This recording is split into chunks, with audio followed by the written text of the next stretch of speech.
my channel. For today's video, magtatanggal tayo ng isang habal na sasakyan na made in China. So tatanggalin natin yung mirror at saka yung handle. So kung bago kayo sa aking YouTube channel, huwag kang kalimutan like, share at subscribe.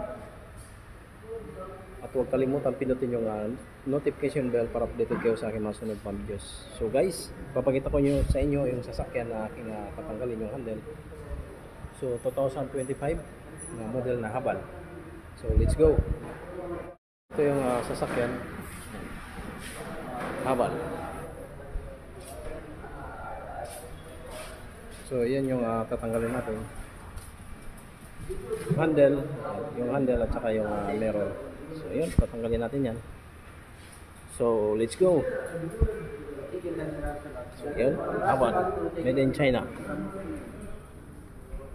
So ipapakita ko sa inyo yung loob. So ito yung door frame, ito yung sa loob.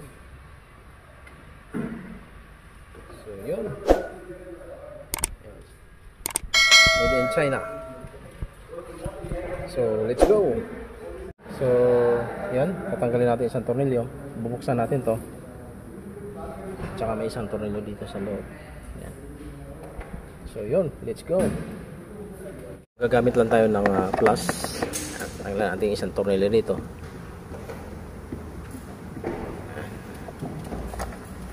So yun. Ayun. Ayun na. So tanggalan natin isang tornilyo. Yung cover. Buksan natin yan. May isang ano dito. Sikwatin lang natin to. Yun. So yun, ito yung takip. So may isang tornilyo dyan. Tignan natin yan. Malang yan. So yun, may tornilyo siguro sa loob natin. So wala siyang tornilyo. So yun. So kaya pwede na natin tong tanggalin. So yun, tanggalin natin yung isang tornilyo rito.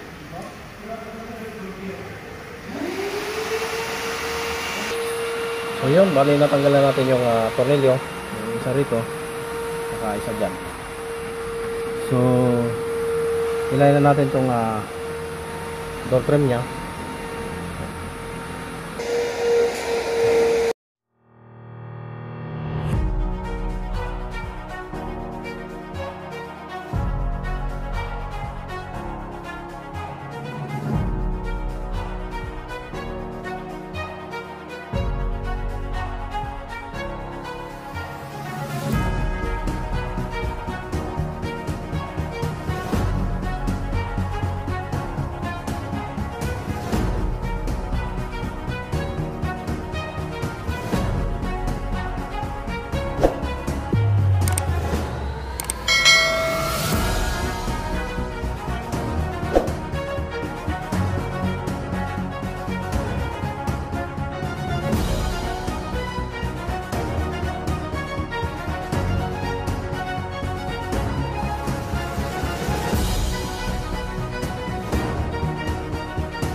lahat. Yung sa unahan na pintuan. So yun, nakita ko na sa inyo kung paano kung gawin nyo sa